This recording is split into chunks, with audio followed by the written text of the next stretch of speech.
on our podcast channels, and bam, I say it. I love that feeling when you put it out in the universe and it comes to fruition. We have a jam-packed episode for you today. And speaking of episodes, before we get into all that, good morning. Well, actually, it's good afternoon. It might be good morning where you are, but good afternoon. It is a little after noon Eastern Standard Time.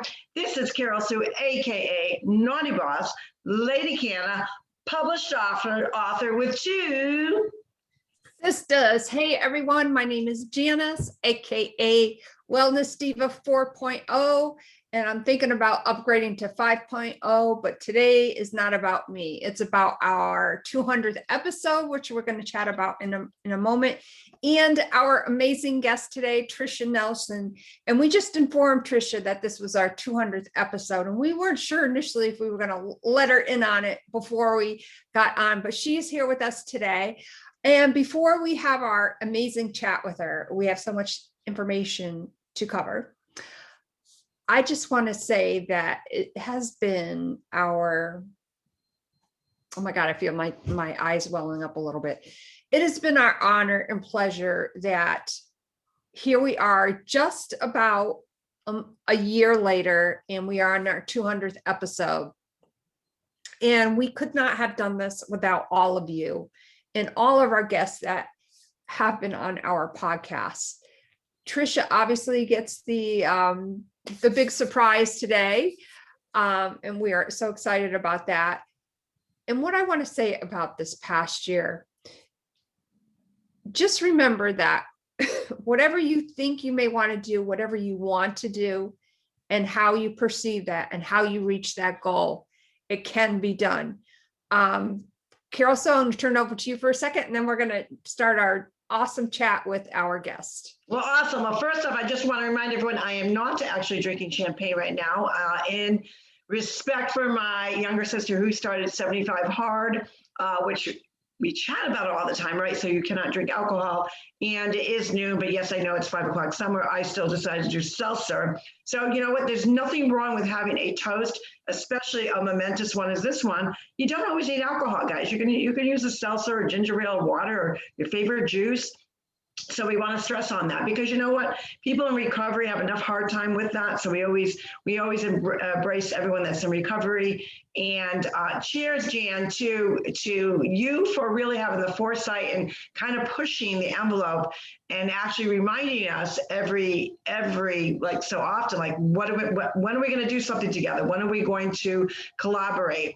And for those that don't know, what happened last year was Janis was actually turning 58 years old. Well, I was born in the year 1958, and I was turning 62 years old. She was born in the year 1962. So the timing was 5862, which has always been our numbers. And I'll never forget the phone call where she said, "You're sitting down," and she just kind of, was so enthusiastic, so excited. We've got to do something, like this is the time.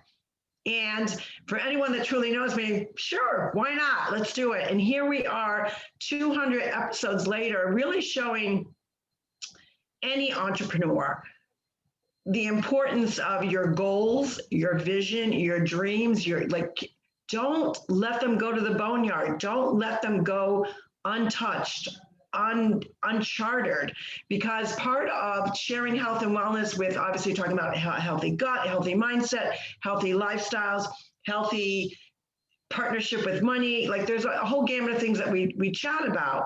But the bottom line is, if you do it with passion, you do it being authentically you don't need the fancy equipment. If you've got a message, if you've got a vision, if you truly want to impact people and leave your legacy, don't leave those dreams to the boneyard, because what's the worst that's going to happen? You screw up, you have a couple of flub ups, you got a cell phone that falls off. We've done it, but we still come back with more passion, because we know that part of our legacy is impacting all of you with what we love to do and showing you that anyone can do this, because you can. So cheers to 200 episodes. Cheers to Trish for being our 200th guest. Well, not 200th guest, but part of our 200 podcast.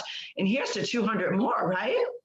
Absolutely. And without further ado, I have the distinct honor and privilege of welcoming our guest today, Trisha Nelson. And I want to tell you a little bit about Trisha. She is the owner and CEO of her business called Heal Your Hunger. And we will make sure that her information gets tagged below this live video. Trisha, like many women, lost a lot of weight. She lost 50 pounds by identifying and healing, get this, the underlying causes of her emotional eating. So I have so much we have so much information to cover. So welcome, Trisha. Thank you for being on our 200th episode today. And here we are, our 200th episode. Thank you so much for being on today. Congratulations. I am so impressed. And I just think it's awesome. I know what it's like because I have a podcast. So it's a labor of love. And you guys are obviously pouring your heart out and touching so many women. So I'm really honored to be here on your 200th show. Thank you so much. Thank you so much. I want to get back because there's always a story behind the story. You are where you are now because you overcame, persevered, and obviously had a goal-oriented mind of where you wanted to take your journey to. So I'd like to ask you, with your journey of emotional eating, how did it lead you? We know that it did lead you to start Heal Your Hunger, but how, in your words, did it lead you to that? Yeah. I kind of just stumbled and fell my way into it, as is often the case. So I was an emotional eater long before I knew what those words meant, actually long before those words even existed in, conjunction with each other. And I just knew that I was overweight and I hated it. I hated my body and I was mad at myself and I said very mean things to myself on account of my binges and losing control time and time again. And I had this roll of fat on my tummy that I would scrunch up in my hands and think, God, if only I could just cut this off. It's fat after all, and thank God I didn't try that. But I felt desperate. I thought maybe I'll join the army and force me to go through boot camp because I hate to exercise.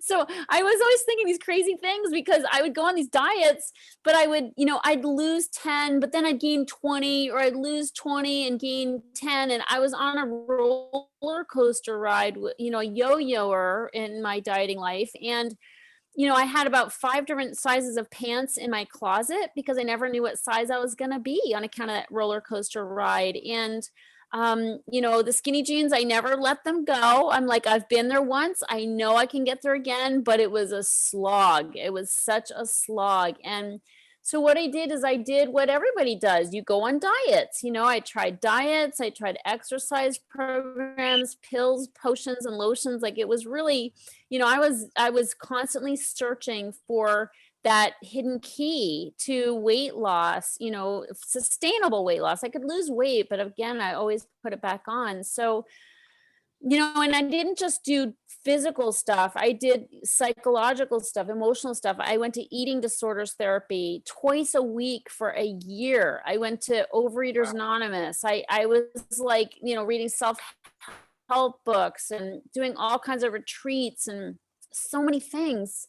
But nothing I tried worked for any sustainable length of time. And I felt so frustrated. And I remember that one day I was sitting on the couch. I just lost a bunch of weight, actually. So it wasn't like I was at the top weight. I'd actually lost a lot of weight, looking good, feeling good, wearing the cute clothes. I was like shopping compulsively because all of a sudden I could fit these clothes. And I was with a friend and I had brought out a bowl of red grapes, a somewhat innocuous food. And so I was sitting there with my friend. And by the time he left, I had eaten the whole damn bowl of grapes. And while that doesn't seem so terrible, that was I knew what was coming. Bottom line is I had been on this strict plan for 9 months, which is how I lost the weight.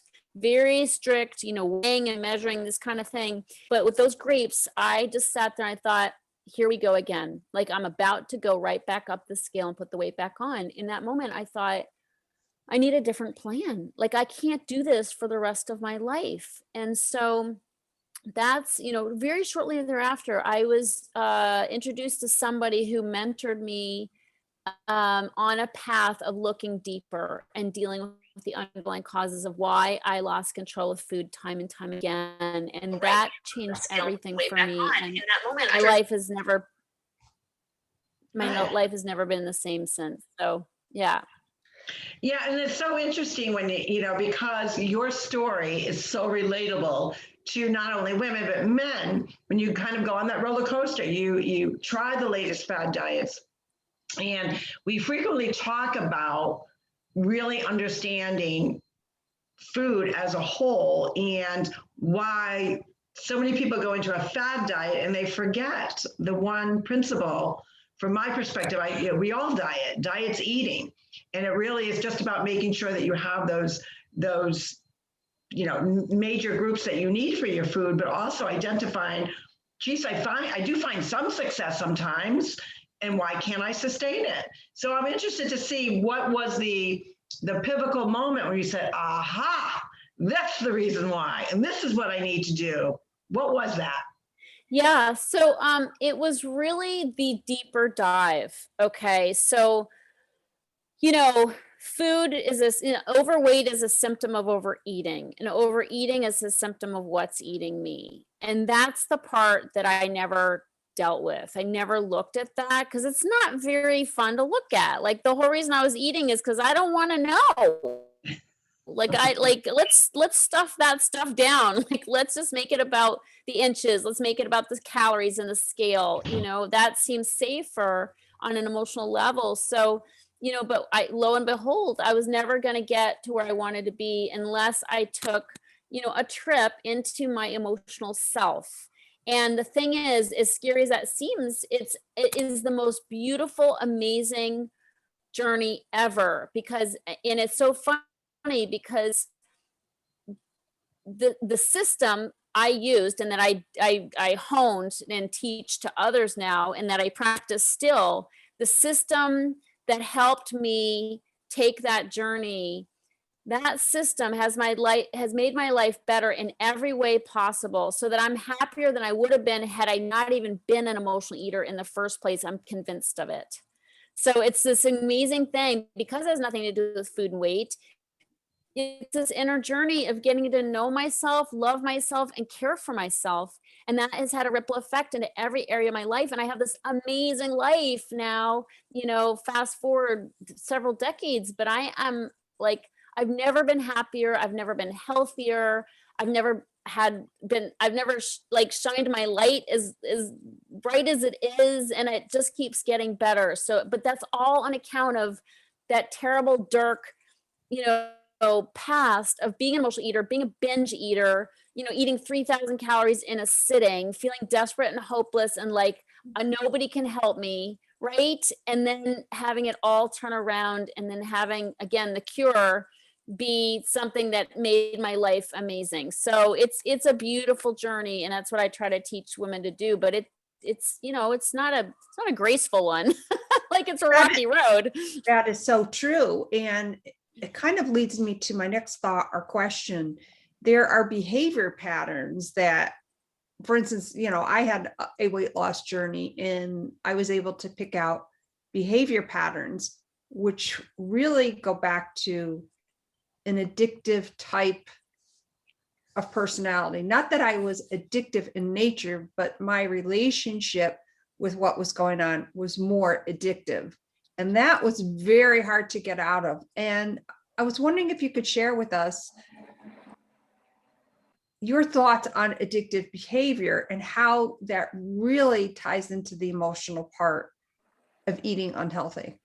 Absolutely. And I love that you asked that, because that is really, where I've had 30 plus years of research into the addictive personality, because I certainly have addictive personality. Like, if it's worth doing, it's worth overdoing, has been my motto. So, and so, and I was a food addict. I mean, I was absolutely addicted to food. The way I ate it was no question, addictive. So, And it isn't for everybody, but it's, you know, and I actually, I have a quiz on my website that helps people see, are they an emotional eater or a food addict, you know, and or somewhere in between. So my experience with the addictive personality is, you know, we're all using something typically to get by in life. Like everybody's using something. It's either something healthy or it's something unhealthy, but life is hard. You know, emotions are hard to feel. Situations come up and we reach for something for comfort. And, you know, it can be something healthy, like meditation and prayer and, you know, our religious or spiritual beliefs, you know, friendship, fellowship. There's all these healthy ways. And then there's the unhealthy one, which are food and alcohol and drugs and TV and porn and shopping and, you know, these things, you know, some of these things aren't bad in moderation, but definitely, you know, when we're not willing to feel and we just want to stuff, it's an endless quest. Like you have to keep stuffing. And that's why, like, for instance, alcoholics, when they stop drinking, they're smoking like a chimney, you know, or they're eating, you know, they put on a bunch of weight. Because you know, ironically talked about alcoholism, you know, early on, and that was one of my problems as well. Like I was a blackout drinker at 13, so I was very easily addicted to. I was addicted to sugar, and alcohol is the most refined form of sugar. So I think that's where that physical reaction to alcohol came from. But the point is, you know, anybody who has an addictive personality is, you know, looking for something to fill the void. You know, I had a God-shaped hole in my soul and I was filling it with these things on the outside that never could satisfy. And so that's where the addiction comes in, is you have to keep doing it to get any level of comfort, you know? And so that's what had to be healed, is that addictive personality. Not that I don't still have, you know, I have to watch myself that I don't go overboard on something. Like I just took my first surfing lesson yesterday in my life. And you know, before that, I'm like, I had no desire to surf, but I'm visiting with friends in Mexico and they're like, okay, you're taking surfing tomorrow because they surf. I'm like, okay, I'm game. And so after I got out of the water, and it wasn't an easy thing to do, this surfing thing, but after I got out, I thought, I want to go do it again. Like that was fun. I'm like, oh, there you go. You know, if it's fun, you know, I want to keep doing it. That's a healthy addiction, by the way. But anyway, the point is, when we have inside stuff, which we all do. You know, when we have inside stuff and we're not willing to face it in a healthy way, we will stuff it in an unhealthy way. Yeah, and that is so true, because that really is a gamut of a wide range. Like you said, it could be shopping, it could be finances, it could be alcohol, drugs, food, shopping. I mean, how many people have that addiction of just buying stuff and then it goes to their closet, and then they become a hoarder in the process of the whole piece, because I bought this, I must use it for something, so it goes in the closet. But it is so true, and I think more people probably have those tendencies. So do you have, I know you said you have kind of like a quiz that would really, if you were to kind of broaden that a little bit, saying like 3 things for our audience and listeners to think about to get their kind of the wheel motion going in their head, to say, geez, I wonder if I have those tendencies. What would be something very obvious, because you've already experienced that would probably not be so obvious to the person that is in that kind of addictive mode? What would be 3 things that you can share with our audience and listeners as key things that might mean that you're kind of heading in that path or already in it? Yeah. So, I mean, classic signs of addiction are like you have to have more and more to get the same amount of hit. Okay. So like for me, I didn't come out of the chute eating 3,000 calories in a sitting in front of the TV. Like I worked my way up to that, but it got progressively worse. So an addictive habit will get progressively worse. I have in that quiz that I talked about, the way to determine where you are on the spectrum of emotional eating. And really, and it goes for any addiction, I think, is two things. One is control and one is consequences. So for instance, on the low end of the spectrum, somebody who goes on a cruise or vacation, eats too much, drinks too much, but hey, it's vacation time, and comes home 5 pounds heavier and is like, ugh, like muffin top, like, I'm not liking how I feel. My jeans don't fit. I'm going to run an extra 5 miles this week and I'm going to cut out sugar. Okay. And boom, 5 pounds are off in a couple weeks. That's somebody with a good amount of control. So they're kind of in a safer realm, on that spectrum, versus somebody who thinks about food 24/7 and, has the obsession and can't stop thinking about it, owns them, like they're with their family, but they're not, because they're thinking what I'm going to eat when the kids go to bed, so that kind of person who then when they eat, starts with a bowl of cereal, but they're like, oh, but I really need, some ice cream. And oh, I remember the cookies that are for my kid's soccer game. I'm going to just dip into those, and it goes on. And before you know it, they've eaten, a lot of calories, feeling totally sick.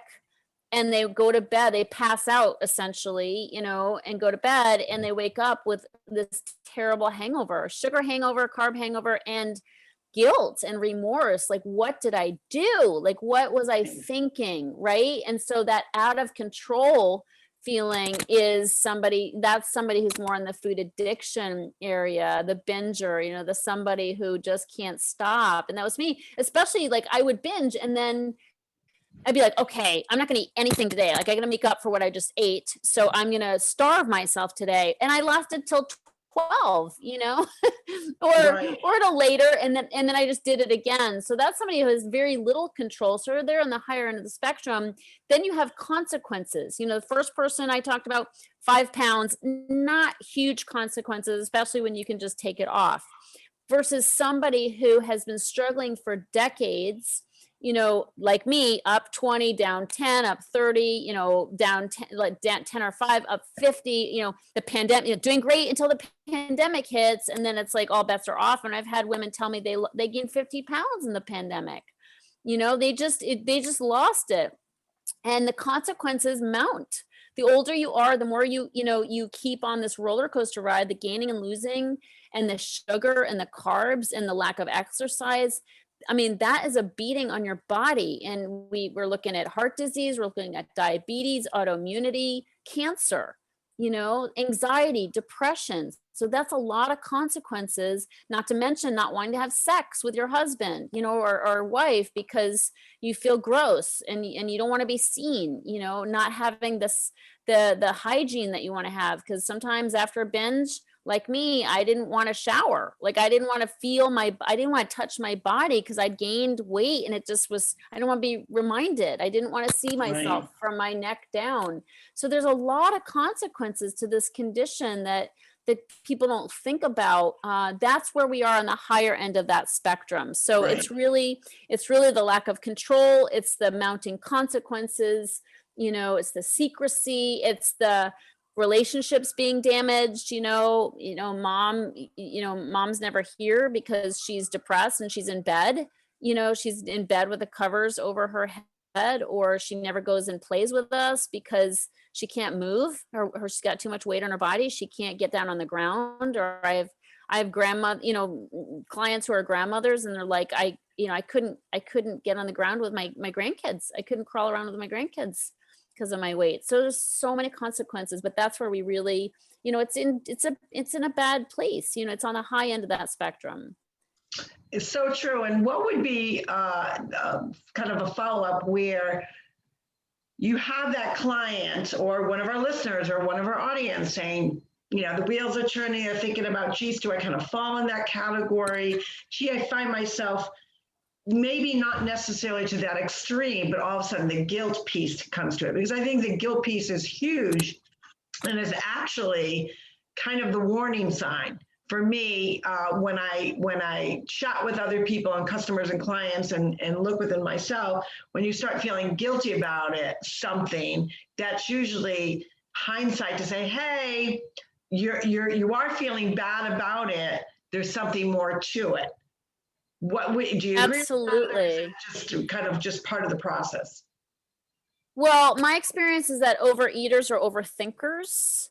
And so we think a lot about what's going on with, of course, we overthink about food, but we also beat the crap out of ourselves. You know, we are constantly railing on ourselves. Why did you do that? You're so lazy. Get it together. What's wrong with you? Why can't you be normal? You know, Betty Lou can eat a brownie and stop. Why can't you? You know, so I think that part of it, you know, and the self-recrimination after overeating, after an overindulging, I mean, it's vicious. It is absolutely vicious. Like I would never have treated my, you know, the person I couldn't stand the most. I didn't like to think I had enemies, but never would I have talked to anybody the way I talk to myself. So mean. And that's my experience with emotional eaters. And the other thing that brings to mind for me as you're chatting about that is for those people to get where they are, they've obviously been through several diets, myself included. And I have a question, and I think you're really the one to answer this. I know what my story is, obviously, but in your opinion, why do you think that 98% of diets fail? Yeah. Oh my gosh. I think it's exactly because of emotional eating. I think that we're so busy looking at calories and looking at ketones and intermittent fasting and, you know, exercise and strength training and all these things, which there's nothing wrong with those things, but they're all dealing with the symptom of weight, you know, versus the real problem, which is how did I get to this weight in the first place? Why did I lose control? Why did I bury everything with food? Like, why was food my solution? And I think that's why 98% of all diets fail. People go all about the physical and they neglect the emotional. And my experience is when I lost weight, I mean, that's when I hit bottom, is after I'd lost 40 pounds, because I was like, this is it. I got it, you know, and I'm looking great. But then in the high of losing weight, I mean, it in and of itself is a fix, you know, so it felt so good to lose weight and filled me for a time, but then I was empty because people stopped commenting, they stopped complimenting you. You can only buy so many clothes, you know, before it just pales, and then you're left with yourself. And that's what happened to me, is I was just like, I started to get depressed because what happened was I had covered so many emotions, so many, you know, childhood experiences, so much anger, resentment, fear. I had buried that stuff. I put a big old blanket on it with sugar and carbs. And then I stopped eating sugar and carbs, lost weight, but I had no solution for all that stuff I buried, and it started coming up. And here I am depressed, not knowing why. And I mean, if I'd gone to a doctor would have given me medication, you know, here, take this. And then I would have put a blanket back down on it and nothing would have been solved. Like, I had a lifetime of garbage I had buried that was rotting my soul, you know, and not to be dramatic. I mean, and that's so true, because I think that's so relatable. Go ahead. That's so relatable to so many of our viewers, our audience, because sometimes it's something traumatic that happens in your life. Could be your upbringing, could be something that, you know, happened that, like, you kind of shoved it under the carpet, and all of a sudden, for whatever reason, something sparked it to be renewed, and it's always an underlying issue. And, you know, I think with any addiction, while we have to be mindful of how we want to make sure that we are setting ourselves up for success, health, wellness, all of that,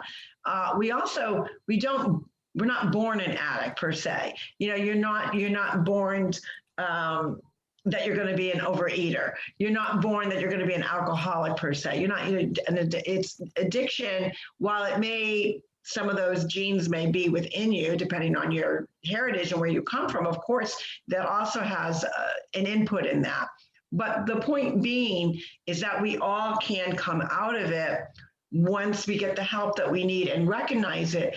And I think there's too much shaming going on to ask for help. You know, I think that's one of the things that really was brought to the forefront with this the last 12 months is, we talked about those categories that were really the categories that were high risk for the virus, but there's categories of people that may not necessarily have been high risk for the virus, but they were high risk because of the virus and what it limited them to do, with maybe going to group therapy, maybe seeing that doctor, that nutritionist, but also asking for help. I think asking for help is truly the first step in any addiction. And I think we're a society that we have to do our part to make sure that people feel comfortable and say, hey, I need help.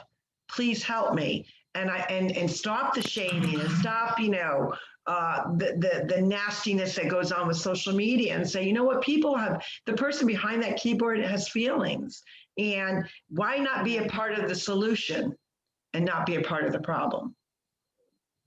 Yeah, no, it's so true. And I find that especially true, I mean, for any addiction, but especially for emotional eaters, because they keep telling themselves, I should be able to handle this. Like I should. We're always shitting on ourselves, like I should be able to handle this. I should be able to stop. It's only food, for goodness sakes. It's not like heroin or alcohol. It's Right. food. Like what's wrong with me? But I always tell people, we don't think twice about hiring a trainer. Like we admit we can't work out with intensity without a trainer's help. Some people can, I cannot. but if I really want to get in shape, I need to hire somebody. I just do, because first of all, I don't know how to work out without hurting my body. It's not my skill set, and I'm not going to push myself unless I have somebody standing over me saying, do this, or a class. I have gone before the pandemic. I went to a bar method class that I loved because I'm there in the class and I'm like, I would bolt in a second. In fact, I did once the pandemic started and they were offering these classes online. I didn't go because I'm at home and I'm like, after 20 minutes, I'm like, I'm tired. I wanted to quit, And so I do think that's a key piece with, what we find with so many people, not only had to pivot their business, people had to pivot their health and wellness, where they were used to going to the gym, going to that kickbox, and all of a sudden, that's taken away from you. And let's be real, it's real easy to take your mouse and hit leave meeting. Yeah. Yeah. So it's a great tool, and it did serve its purpose. So I'm not knocking Zoom. I'm not knocking that. Sure. You pivot that for some, I think the addiction, personality, the person that suffers from depression, the person that suffers from, whether it's drugs, alcohol, whatever it may be, those categories need the in-person context so desperately to be held accountable. But also it's just the nature of, with the endorphins and the non-endorphins and just needing that emotional support versus someone that, hey, you know what, I'm doing my meeting online and it's good. But for some, it just wasn't cutting. It wasn't cutting it. Yeah, it's hard. I mean, when you're dealing with addictions, the problem with addictions is they center in our mind. It's not about the substance. Like it's, my head will talk smack to me all day long. And if I don't get some outside influence, it's going to win. And it's going to talk to me in my own voice, tell me a bunch of baloney, and I'm going to believe it, and that's my point back to the trainer example, with emotional eaters. I mean, we're so embarrassed. We don't want to admit we can't handle donuts. It seems so silly, embarrassing. And so we try to do it on our own, and we knock our head against the wall time and time again, decade after decade, thinking I should be able to do this. And I mean, the salvation came for me when I admitted I couldn't do it on my own. And it's true with any addiction, right? And reached out for help and said, I don't know how, if I know how to do this, I would have done it. If I could do it on my own, I certainly would have. I gave it a really good try, so there's no shame in getting help. And again, we do it for a trainer when we want to get buff. Like, it's like, hey, here's my money, train me, push me, kick my butt. But when it comes to something that we feel secretive or ashamed about because of our, inability to control ourselves, we've got all this judgment, and then we stay in isolation. And isolation is the very thing that will perpetuate addiction. Oh, for sure. I agree. Do you agree, Jan? I mean, that's like on point. Oh, absolutely. And I know that, also being a health coach, I've also dealt with clients that have had the weight loss surgery. And I wanted to touch upon that a little bit because of your expertise.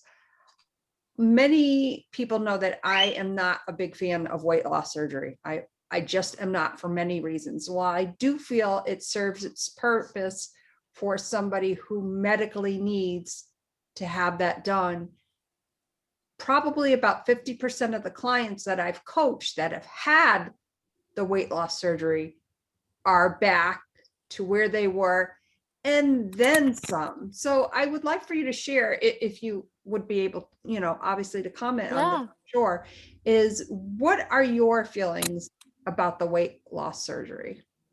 Well, I mean, I have plenty of people come to me who have gained the weight back after having surgery, which is typical. Most people have the surgery do gain weight back. If not all of it, definitely a good portion of it, which to me is so tragic, right? We've just literally gotten our plumbing rewired, or reoriented, and it hasn't solved the problem. But it goes back to that, why did diets fail? It's a physical solution to a much deeper and emotional, psychological, mental, spiritual problem. I mean, honestly, I ate beyond the size of my stomach all the time. So make my stomach smaller, fine. I'm still going to find ways to medicate. And speaking of alcoholism, there's a high number of people who've had weight loss surgery who become alcoholics because they still have the mental, spiritual, issue that has not been addressed at all by shrinking the size of their stomach or replumbing, their bodies. They still have that need for an anesthetic. I want to talk to you about the three primary emotions that drive addiction. Okay. Because I think this will be helpful. And back to your point, your question, Janice. See, in my experience, again, 30 plus years of research in the addictive personality, the three reasons we use any addiction, it certainly applied for me with food. I call it the PEP test. Okay, so people can remember this. The first P stands for painkiller. So we use these addictions as painkillers for emotional pain.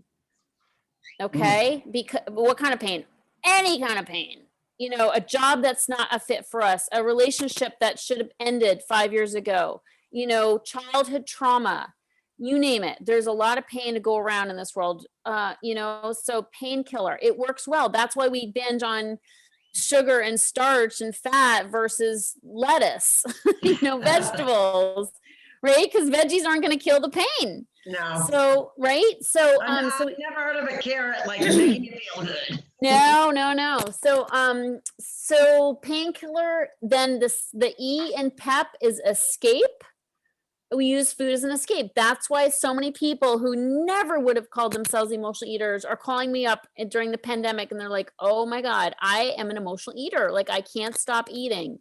Before that, they had lots of control, but the pandemic was so scary and such an altered reality and a scary reality. You could walk out your door and die. You kidding me? People just wanted to check out. They didn't know, they didn't any frame of reference. And everybody put on weight practically in the pandemic because it was scary and they wanted to check out. So escape from fear and worry is a big driver of overeating and other addictive habits. And the last P in the PEP test is punishment, which is counterintuitive because we think of food and, our goodies or drinks, whatever, as a reward at the end of a hard day, end of the long work week. But if you're somebody who goes overboard, like I was, where I couldn't stop. I ate the chips, but then I ate the ice cream, I had to have my sweet, with my salty, and then I had to have some more, and I didn't stop, 4 bowls of cereal later, and feeling disgusting. That's not a reward. I just basically beat the crap out of myself by binging. And why did I do that? And it's really because of deep-seated guilt. Because my experience is overeaters or overfeelers. And we feel guilty about everything. So, you know, and we beat the crap out of ourselves, like I said, anytime we mess up. So food becomes this incredible punishment when the way I use it.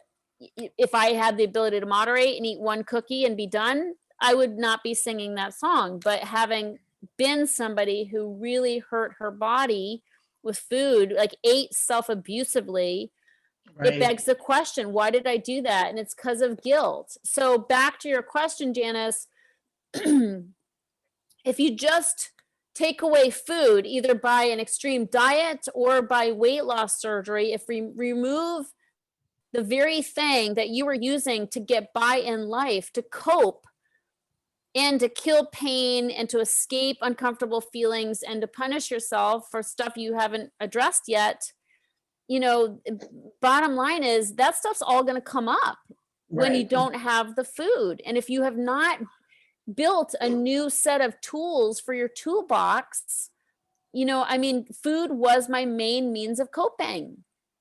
And food and TV, you know, food, TV, and shopping. I mean, whatever it is for people, that's how I dealt with everything. Happy, sad, mad, angry, frustrated, you know, lonely. It was my panacea for all emotions. So you take away my panacea, what the hell am I going to do with all those emotions? If I don't have new ways of coping with life, if I have not developed new coping skills, I'm losing weight in a vacuum, and I will freak out when it gets overwhelming to me, and I'll go right back to what I need. So that's why people turn to alcohol when they don't have the room in their stomach anymore to binge. They find other ways, you know, candy's dandy, but liquor is quicker, you know, and liquor, right? And liquor fits in that little pouch and it numbs the pain. It lets me escape, you know, it beats me up. So that's, to me, that's the problem with weight loss surgery, is it's another fix. It's a permanent, unfortunately, a very permanent and drastic physical solution for an emotional and spiritual problem. Yes, and I hope the industry that, you know, does promote it, because it is a procedure that can be truly helpful for those, but as long as they're getting that proper training, therapy that goes along with it, it goes hand in hand. And I think part of any addiction, part of the problem with, like you said, with any addiction, is we're not getting to the root of the problem that's broke. We're putting all these Band-Aids and even maybe a medical wrap, but we're not actually putting on a cast to actually fix the problem. Yeah. That we're stronger from the mindset, from the mind inward to reflect outward. And I think, again, it really goes back to making sure that people have that comfortable space to say, it's okay, life isn't perfect. And I think the social media and instant gratification plays such havoc in that perfect world that some of us are seeking, and understanding that it's okay to screw up, it's okay to have faults, it's okay to have things that I need to work on, but it's not okay if I allow others to dictate my voice. And your voice meaning, I need help. I need someone to assist me to make me not only accountable is great to keep me on track, but it's not going to fix the problem unless I address what's really going on with me, which may have nothing to do with why I have that particular addiction. And it's just really a matter of our society recognizing and really not showing just perfection all the time, and knowing that getting help and reaching out to someone that may be a specialty in that particular field. Like you said, if I really want to train, I want to work well and I want to keep accountable, I'm going to hire a trainer. If I, want to take on decorating my home, well, that's not really my forte. So am I going to get somebody to assist me and say, hey, what do you envision? This is what I'm thinking of. I need your help. Or the same thing with food addiction, alcohol, drug addiction, whatever it may be. It has to be a well-rounded thing, because most addictions are really just the surface of what we see. We have to get to the root of what the heck is really the problem. Amen. And I love that's your kind of your niche, and I absolutely love that. How would our viewers, I know we're going to put a couple links that you could share with it, maybe your social media link, how they can reach you and say, hey, I saw you on TwoSistas. You really touched upon some things that I never thought about. I need your help. Yes. So my website is healyourhunger.com, HEAL, healyourhunger.com. And there's a pop-up quiz that's free. It takes about 3 minutes to take the quiz, and you can literally find out your personalized score of where you are in the spectrum of emotional eating and food addiction. So that's a great place to start. And then you'll get suggestions on how to get started and overcoming that wherever you are in that spectrum. On Instagram, I'm Trisha Nelson _ So that's my personal Instagram, and I'm posting there every day. And then I invite people to join my private but free Facebook group, which is the secret sauce to end emotional eating. So that group is a great resource. I do my podcasts live in there. I record them live like you guys do, and lots of posting, lots of support. If people really want to start taking a look at emotional eating and the underlying causes, because that's really what I talk about. Plus my podcast, which is called the Heal Your Hunger Show. I love that. Wow, so much great information. Don't you agree, Jan? Oh my gosh, absolutely. And Trisha, we definitely have to have you on again. I just want to let my health coaching friends, because I do have a lot of health coaching friends that love to watch this podcast. You also certify health coaches so they can get better results, get referrals and revenue by helping their clients. So I just want to throw that out there for my health coaching friends. If you're interested in connecting with Trisha, she will definitely hook you up. Definitely. Yeah, it's a wonderful program, and it just teaches health coaches like how they can better help their clients, because this is a gap. You want so much for them to get results, but if they're, you're telling them what to eat and they're eating, cereal and cookies at night, they're not going to reach their health goals. You're not going to, have the success you so want to have with them. So it makes a big difference to have this training and have this system to be able to share with your clients. Absolutely. We just can't thank you enough for everything you shared with our audience today. It has been inspiring. It has been eye-opening. And I hope our viewers and listeners, and especially the listener or the viewer who needs to hear your message, heard it loud and clear in a way that they can absorb and really find out where they are. And just another reminder, we definitely will make sure that your information is below this, the live video, so that they can go to your website and take that test or the quiz that you mentioned to find where they are in that spectrum. Thank you so much for having me. It's been such a pleasure. You're both so inspirational. Thank you for the amazing work that you do in the world, and for this beautiful labor of love of sharing such great information and just caring so much about people that you want to just assist them in every way possible. Thank you so much. And 200 episodes. Wow.